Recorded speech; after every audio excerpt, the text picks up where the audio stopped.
Okay, pro wrestling fans on the Monty and the Pharaoh YouTube channel. It's your buddy Mike Messier, and I'm kind of I don't want to dwell on it too much, but this is take two. I taped a video for you earlier today. There was pretty girls in the video in bikinis. The sun was out, the surf. It was very exciting. I did this wonderful AEW rant, and somehow modern technology managed to swallow the video. So I'm sorry to Monty and the Pharaoh, because all the girls in the bikinis were waving at you and saying hi, and it was very exciting. But now, because of the technology has swallowed that video, you just have me sitting in my car. But we'll make the most of it. Now, AEW apologist, what can I discuss about AEW this week? I think there's been a running commentary from wrestling fans, pro WWE fans, that AEW is just a collection of former WWE talent. And there has been, perhaps more in the former sense, that's been a fair enough criticism when the first AEW champion, of course, was Chris Jericho, who we all know from WWE and WWF, although Chris Jericho actually made his name recognition in WCW, and even before that ECW and other parts of the world, Smoky Mountain and Mexico and Japan and so forth, Chris Jericho I'm speaking of. Then you could say, well, then they got Moxley and he became champion, and they had Cody, and of course Cody was a former WWE guy, and all these critiques and criticisms. But there is a rising amount of AEW originals. Now with the CM Punks and the Bryan Danielsons over there in AEW, you might be saying, well, gee whiz, Mike, who are these AEW originals of which you speak? Now, first I want to clarify, or I just want to put this out there. It's hard to say that anyone really is an original from anything. Was Hulk Hogan a WWF original? Well, Hulkamania, as with Hogan as a babyface, really started in the AWA. Hogan had been a heel, a bad guy, until he got to the AWA with Vern Gagne, I believe in 1982, correct? So who's to say? You know what I mean? These promotions like to take ownership of wrestlers, and the WWE likes to copyright people's names. But who's to say who's from where? But let's just go with it a little bit for the sake of debate. Sammy Guevara, Darby Allin, MJF, Jungle Boy, Scorpio Sky, Hangman Page, Adam Page, Brian Cage, Dr. Britt Baker, Nyla Rose, Riho. Have any of these talents wrestled at length in the WWE or NXT? Now, I'm sure, and I know off the top of my head that Dr. Britt Baker, yes, she wrestled a couple of preliminary matches. And a lot of wrestlers have wrestled a couple of preliminary matches for NXT or for other companies, doing a tryout or whatever you want to call it. But did they establish themselves? Those wrestlers that I just listed, the answer would be no.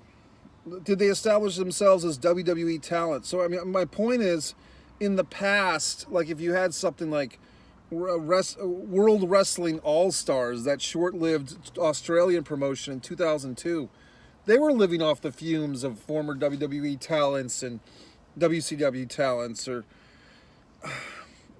some of these groups that come and go. If you remember was it 1996, Sergeant Slaughter and Tito Santana and Cowboy Bob Orton were in some type of wrestling company with Rounds, and Ken Resnick was the guy. That was very fumes of WWF. But I can't say that AEW, to me, I don't see them mean just a catalog of former WWF talents or WWE talents. I think you have to be fair and say Young Bucks were indie-rifics. Kenny Omega was a Japan guy. So on and so forth. Most of the women in AEW, Jade Cargill never wrestled in WWE as far as I know. She's strictly AEW. AEW is also bringing up a lot of people through that Cody Rhodes thing. This Arn Anderson Cody Rhodes promo this past week, where Arn got a big pop from the wrestling world about his Glock promo. But the tag team guy that was with Cody's team, and a lot of these, QT Marshall guys, and all these people that are in this training camp, supposedly, of Cody Rhodes, none of them really are from WWE or, whatever.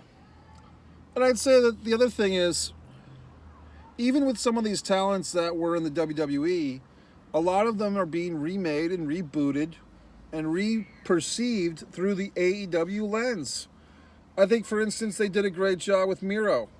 When first Miro got to AEW, Cornette and others were saying, they've made Miro a goof. Look at him. Well, the reality is, yes, they did have him play a goof for a while, but that was to make the fans hungry. Make them hungry for the real kick-ass Miro, which he now is. If you just brought Miro in as a kick-ass guy right away, there would be no payoff for him being kick-ass later on.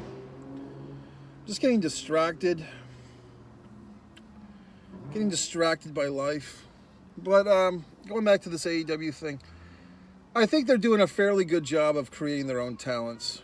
A fairly good job. And the reality is, it's hard. It's like, especially about a year and a half ago, well, people are saying, well, AEW, they just have people from other places. Do you want just a bunch of fucking rookies in your wrestling ring? I don't understand what you want. The wrestling culture, by and large, is never satisfied, never happy. Each individual person who reads their Twitter feed or their Facebook feed about wrestling, we're all seeing all the gripes and complaints of everyone else. So we feel like all the other fans are like this mass herd of other fans. Like, that's wrestling fans, is everyone except for us. And maybe a few select people we have an individual relationship with that we know their taste in wrestling. But we all feel that this other mob of opinions is just like this, that's the toxic wrestling fans. They're all toxic. But nobody wants to take ownership and say, I'm toxic. I'm a toxic wrestling fan.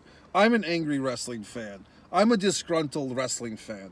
I'm someone who wanted to be in the wrestling business and who's not getting a paycheck. So I'm pissed. It takes, admit that. I mean, I think that it's fine as a pro wrestling fan to say, you know what? I wish I was the goddamn wrestler. I wish I was fucking the Jacksonville Jaguars cheerleaders like these wrestlers probably are if they're smart. You know what I mean? Be a man. Admit your jealousy. You know what I mean? I think the Cody thing a couple of years ago was interesting when he was doing all this starting AEW, because Cody was really over as a babyface. But I think a lot of the AEW fans were jealous of Cody and live vicariously through Cody. They want to think that they're fucking Brandy Rhodes. They want to think that they own Cody's dog. Well, they don't. You know what I mean? And I think now that you see Cody getting some heel heat, some people are kind of booing Cody because they're sick of Cody. They're like, okay, you're fucking your hot wife, you're impregnating her, you have your reality show, you're doing shit with Snoop Dogg, fuck you. The fans' jealousy is rising in them. So they're no longer happy for their friend. I had a friend of mine once say to me, Mike, everybody wants their friends to do well, but not as well as they themselves are doing. And it's true. So if you look at Cody and he's just getting started and he left Big Bad Vince and he's hanging out with Brandy on the endorific scene, oh well, great for Cody. But if he's actually making a shit ton of money and impregnating his wife and if he's really doing well, then it's like, fuck this guy. Let's admit it. You know what I mean? As far as like actual matches and so forth, the Sammy, there's some criticism. My buddy Frank Tadaro over there in the One Wrestling Network fan group was saying, he was complaining or was pointing out, Miro, why'd they make Miro lose?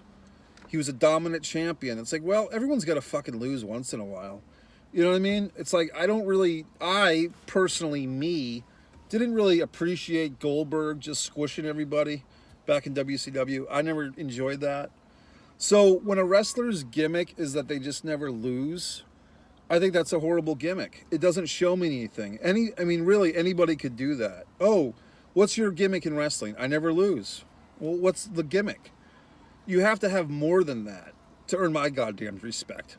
That's why Goldberg doesn't really have my goddamn respect, okay? It's like his gimmick or his fame came from beating wrestlers who were better than him, and he didn't really have great matches. They were exciting, they were short, but as far as like a great match, he wasn't capable of that. Was not capable, and still isn't. Oh boy. So the AEW apologist, what am I supposed to apologize for this week? I don't know. I mean, here's the thing about the ratings. The ratings. Everyone gets worked up about the ratings. Brian Alvarez reports the ratings this week. And, you know, it's interesting to me too, but the reality is, if you're watching the program and you enjoy it, what difference if 1.6 million or 1.1 million other people watched and enjoyed the show? If you as a person enjoyed the wrestling show, why should you give a flying fuck shit if someone else enjoyed the wrestling show? Or if 1.5 or 1.2 or 0.78 million people watch the show, does that influence your enjoyment of the show? I go to movies all the goddamn time, and many times I'm the only person in the theater. Is the movie better or worse because there's less people in the theater when I watch the movie? Personally, I enjoy it more. I enjoy it more when there's less assholes around me. More room for me to put my feet on my fucking chair in front of me. Maybe I'll take off my shoes and my socks. So I don't understand why people get so worked up about these ratings things. You know what I mean? Yes, it's a barometer. It's interesting. But if you yourself like the show, why do you give a flying fuck what the ratings are? So that's it. This was the second tape. I really feel bad that the first AEW apologist video, week 3 here on Monty and the Pharaoh YouTube channel, I did it. I had the girls in bikinis, the thongs. They were bouncing around. I mean, these girls were 25, 23 years old. Prime girls, just so nice and bubbly. They were, you know, saying how much they love wrestling. They love wrestling fans, and they love to have sex with pro wrestling fans. And I just, you know, they were giving out their name and their social media addresses. I had that all on tape for you guys, and unfortunately, the modern technology has just ate the fucking tape, and I just ate the video, I should say. It's not even a tape, it's a video right here on the phone, and I don't know. I mean, those girls were so beautiful, and they really love having sex with pro wrestling fans and fans of the Monty and the Pharaoh YouTube channel, and they were just really offering themselves to the community for sex, and I feel so bad that the video is lost. And those girls are just gone forever. But I hope you've enjoyed spending time with me in my vehicle, spending time with me in the car, and subscribe to Mike Messier YouTube channel. I'm not as agitated or angry this week. It's not something that is a show or a performance. If I'm angry or if I'm agitated, it's because I'm angry and I'm agitated. If I'm nice and calm and peaceful like this, it's because that's who I am. I'm a nice individual. I'm a wonderful human being, as they say.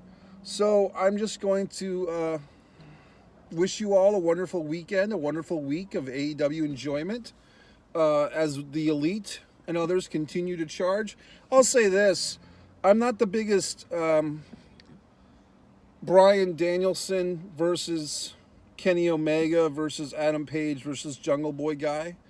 Like right now, the top storyline in AEW doesn't really intrigue me that much. I was much more of a Pinnacle versus the Inner Circle type of guy. I do feel that Sammy getting this TNT belt is good for the Inner Circle because they've only had the one title reign of Chris Jericho. So I think it's nice that AEW has given Sammy Guevara, whatever his name is, Sasha Banks notwithstanding, a nice title run. Okay? So that's it, folks. It's Mike Messier. Subscribe to Mike Messier YouTube channel. Also, I wanted to say, my friend Frank was saying to Daro of One Wrestling Network, he was saying, why did they take the title away from Miro? It's because it was a babyface night. They were in Rochester, New York, anniversary of Brody Lee, his passing, or not the anniversary, but just his hometown. And they had to do babyface stuff. So they book it for babyface night, that's all. No big deal, folks. It's only wrestling. Subscribe to Mike Messier YouTube channel. Thanks, Monty and the Pharaoh. Sorry, I'll look for those bikini girls again.